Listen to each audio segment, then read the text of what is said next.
राम राम जी। मुझे आप लोगों से बहुत ज़रूरी बात करनी है क्योंकि मैं 2 दिन से बहुत ज़्यादा परेशान हूँ क्योंकि कंटिन्यू मेरे पास डीएम आ रहे हैं कि ये जो लखनऊ वाला इंसिडेंट हुआ, इसमें मैंने कुछ बोला क्यों नहीं, एक्शन क्यों नहीं लिया, थप्पड़ क्यों नहीं मारा। और कुछ लोग मुझे ही गलत समझ रहे हैं, कुछ मीम्स पे लिख रहे हैं कि ये तो हंस रही थी, मजे ले रही थी। कि पब्लिक में कोई मुझे ऐसे टच करके जाएगा उसमें मुझे खुशी होगी, मुझे मजे आएंगे।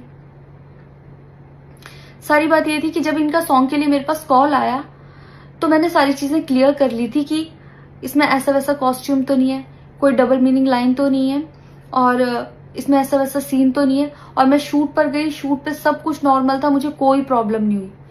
जब इन्होंने मुझे लखनऊ के इवेंट के लिए बोला तो मैंने हाँ बोल दिया क्योंकि मुझे शूट पर भी कोई प्रॉब्लम नहीं हुई थी।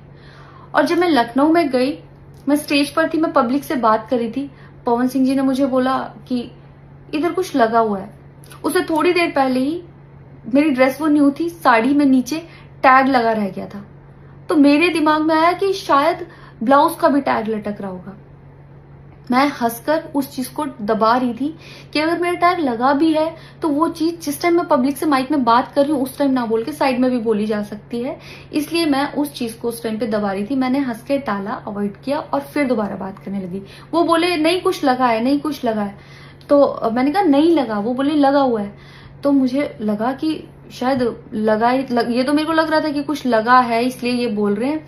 और पर फिर भी मैंने हंस के वहां पे टाला, पब्लिक से अपनी बात कंप्लीट की। कंप्लीट करने के बाद जब मैं अपने टीम मेंबर से मैंने पूछा साइड में जाके कि कुछ लगा है, क्या लगा है, उन्होंने बोला कुछ भी नहीं लगा था। जब मैंने देखा मेरे सच में कुछ नहीं लगा था, तब मुझे बहुत ज्यादा बुरा लगा, गुस्सा आया और रोना भी आया। लेकिन मुझे ये नहीं समझ आया कि मैं अब क्या करूं यहाँ पर, क्योंकि जहां मैं गई थी लखनऊ में, पवन सिंह जी खुद भी वहीं के रहने वाले हैं, उसी जगह पर इवेंट था। जितना वो क्राउड था वो सारा उनका फैन बेस था। उनको भगवान बोल रहे थे और भक्त बोल बोल के उनके पैरों में गिर रहे थे।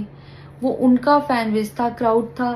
तो मुझे समझ नहीं आया कि मैं क्या करूं। अगर मैं कुछ भी बोलती तो क्या वो लोग मुझे सपोर्ट करते। मेरे साथ कुल 3-4 बंदे यहाँ से गए थे, तो वहां जितना क्राउड था क्या वो लोग मेरा साथ देता। मैंने सोचा मैं बैक स्टेज जाके बात करूंगी। इतनी देर में थोड़ी देर रील्स बन के अचानक से वो उतर के चले गए बीच में ही इवेंट के। थोड़ी देर मैंने रील बनाई, अनाउंस ये किया गया कि अभी इवेंट दोबारा स्टार्ट होगा। डिनर के लिए अनाउंस कर दिया गया, मैं भी उतर के चली गई और इवेंट वहां पे खत्म हो चुका था। अनाउंस किया गया था सिर्फ कि दोबारा होगा। नेक्स्ट डे जब मैं घर आई तो मैंने देखा ये बहुत बड़ा मैटर बन चुका था। मैंने उन लोगों से कांटेक्ट करने की कोशिश की, किसी ने मेरा फोन पिक नहीं किया, ना ही उन लोगों ने फोन करके मुझसे हालचाल पूछा कि परेशान हो या कुछ भी, नहीं, कोई हालचाल नहीं लिया।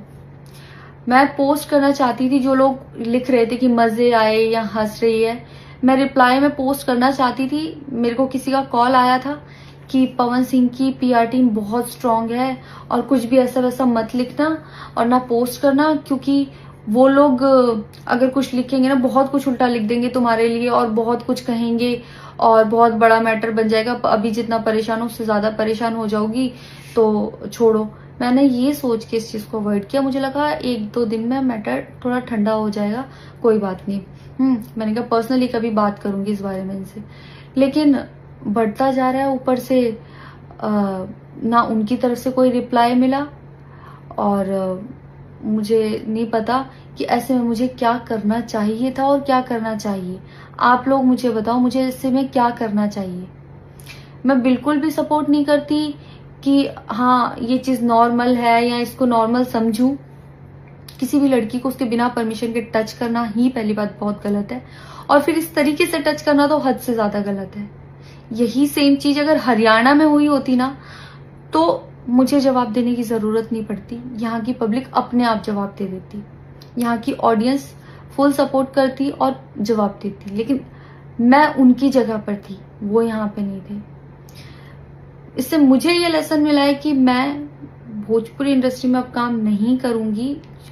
आर्टिस्ट हूं तो नई नई चीजें ट्राई करने का मन करता है कि ये भी ट्राई करूं, ये भी ट्राई करूं, ये भी ट्राई करूं। कुछ भी अलग सा आता है तो करने का मन करता है कि कुछ अलग होगा, कुछ नया ट्राई करती हूँ। और वो भी पवन सिंह जैसे सीनियर आर्टिस्ट के साथ कोलैबोरेशन थी तो हुआ कि हाँ कर लेती हूँ। होता है, अगर वो भी नहीं होते तब भी अगर कोई मेरे पास मराठी का भी प्रोजेक्ट आता तो मैं सोचती कि हाँ कुछ चेंज होगा, कुछ नया सीखने को मिलेगा, ट्राई करती हूँ। पर ये भोजपुरी में काम करने के मेरे साइड इफेक्ट थे जो मेरे साथ हुए। मैं अपने परिवार में, अपने हरियाणा में खुश हूँ, मुझे नहीं करना काम भोजपुरी में। पर आप लोग मुझे जरूर बताना कि इस सिचुएशन में अगर आप होते और आप वहां पर होते तो आप उस टाइम पर क्या करते और मेरी गलती कहाँ है। जय श्री राम।